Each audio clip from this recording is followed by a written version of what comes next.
All right, hello and welcome back to the Boxing Index Bets. We're joined this week by Carl King. Do you want to introduce yourself quickly? Yeah, hi everyone. My name's Carl. I'm a big fan of boxing. Really excited to be here. Yes, this is the show where we'll give you our picks for the biggest fights this weekend. Just before we get into it, just a quick reminder of the fact that we've got a subscription service on our website. So here at the Boxing Index, we aim to create the most entertaining and thought-provoking boxing content on the internet. For your first month, you can become a Boxing Index supporter and unlock our daily stream of exclusive articles, interviews and betting tips for free. And then after that, it's $2.99. Alternatively, you can become a Boxing Index super supporter, meaning you will also have access to all our exclusive content, as well as the opportunity to take part in weekly writer Q&As, be entered into giveaways, and you'll be contributing £1 of your subscription to the Boxing Index Fund, where all proceeds will be made available to financially support boxing gyms and small hall boxers, excluding the free promotional period. So yeah, if you're interested in that, go head over to our website, www.boxingindex.com, and go and sign up. It's just on the Become a Supporter section of the website. Yes, we'll dive right into the betting picks. We'll start with the biggest fight of the weekend, which is obviously Jamel Herring against Shakur Stevenson. I think Shakur Stevenson probably wins this fight, personally. I think Herring's a good boxer, but he doesn't really seem to have that something extra or that flair that we've seen from this upcoming generation of boxers that like Teofimo Lopez, Devin Haney, Ryan Garcia, where they seem to have that little something extra at the moment. I think he's got terrific distance control, timing and hand speed, and I think his defensive skills are like some of the best in the world. He rarely gets hit. You rarely see him getting caught properly. I think Herring has all the physical advantages. I think he's like 3 inches taller. I think his reach is like 5 inches longer, something like that. And then obviously he's got we've seen him in the Carl Frampton fight. He's got that discipline to stick to a game plan.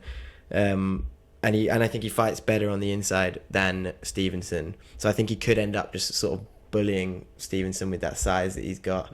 And he's got that toughness of a Marine. He's got the experience advantage. He's fought at a higher level. I think he could bully Stevenson all night and work his way to an ugly decision victory. So while I think Shakur Stevenson's probably going to win it, I think the bookies have massively overestimated the fact that he's a favourite. I think he's like 1-10. And so I saw that they've kind of forced my hand, because I saw that Herring's 10-1 for a decision, and I thought that should be maybe 3-1, and so that's the one I've gone for. Herring by decision at 10-1. Yeah, I think Shakur Stevenson is also going to win. I think he'll win by going the distance. I think mainly based on his age. He's a lot younger. I think a lot of people are going to go back to remembering that night in Dubai when Jamal beat Carl Frampton. But I think that in this fight, it's going to be a Shakur Stevenson win. Like I said, a lot fresher. So I've gone for Shakur Stevenson to go the distance, 4/6. That's my prediction. So then we've got the chief support, Xander Zayas against Dan Carpentry. Do you want to give us your pick for that one? Yeah, I think Xander Zayas is going to win in stoppage. And I think it'll be within the first 3 rounds. This is based on the fact that if you look through BoxRec and a lot of his previous fights, he's done people over by TKO in the first round. He's got that habit. He's got that knockout power, and I think he's also undefeated. And I think that it's going to be a cracking fight. But I do see a Xander Zayas stoppage for sure. So I've gone Xander Zayas stoppage in the first 3 rounds, which is 5/2. I think it'll be a cracking fight. Yeah, I'm agreeing with you. Zayas, I saw this thing the other day where Zayas is apparently the youngest fighter ever signed by Top Rank. Oh, wow. So they must have seen like some sort of pedigree in him. He had 132 amateur fights, won 118, so he's definitely got that pedigree there. It's a tough division going into welterweight, but there's obviously like a lot of guys up there, so I think he's going to find it more difficult as he rises up the ranks. But for now, he seems to be just blowing people away. I think it's 7 knockouts in 10 fights. Yeah. He's aggressive, but he does leave himself quite open defensively. But I don't think that Carpenter's really got the quality to take advantage of that at all. Yeah, I think Bob's got a good eye for young talent. Like you said, he's hired Teofimo Lopez, and I think that Xander Zayas is going to come through with a big knockout. And I didn't realise that it's one of the youngest people on Top Rank's books, but that's very exciting and alone in itself. Yeah, well, I think because obviously Carpenter's never actually been knocked out before, but he's not really fought anyone of like any quality. Yeah. And also in terms of activity, Zayas fought last month. Carpenter hasn't fought since February 2020, so he's gonna. Yeah, I think he activity could is shock key. him. Activity is key for sure. So I think you're right. It's a pretty plain and simple, easy one. Yeah, I'd definitely stick a little bit of money on that. Yeah, I think Zayas could come out absolutely flying, and then Carpentry will be a little bit shocked having not been in the ring for a while. Ring rust is a killer. Yeah, and there's a price boost on Sky of Zayas rounds 4 to 6, but I think it's probably going to happen a bit earlier than that, like you said. And also, it seems to be that with these American shows, they always like to have a couple of knockouts before the main event if they don't necessarily think that a knockout's going to happen in the main event, because see, the Americans, they love like watching big knockouts. Yeah, definitely. That's one of the big appeals is that knockout highlight reel. Exactly, and so I think that they'll probably have matched this fight thinking that Zayas is going to get a knockout. So I'm actually going with the same bet as you. With Zayas at rounds 1 to 3 at 5 to 2. And then other on that card also is obviously Muhammad Ali's grandson, Nico Ali Walsh, against James Wesley III. I think this is another one where Bob Arum will be looking to give him a couple of easy touches early in his career. Like we saw in the last fight where he just like absolutely blew the guy away. They want to generate that hype with like a lot of highlight reel KOs. And he's fighting a 36-year-old man in his second pro fight, who's also 4 inches shorter. So I think it's going to be like a complete rout. I think this is his second pro fight as well. The guy he's fighting, I'm pretty sure, if I looked correctly. I think it's his second pro fight. So yes, that's what I meant. So the 36-year-old is having his second pro fight. Exactly. So it's clearly not like it's a bit of a late age to be going into boxing. Yeah. And Nico Ali Walsh has a lot of hype behind him. Obviously, his grandfather was the late great Muhammad Ali.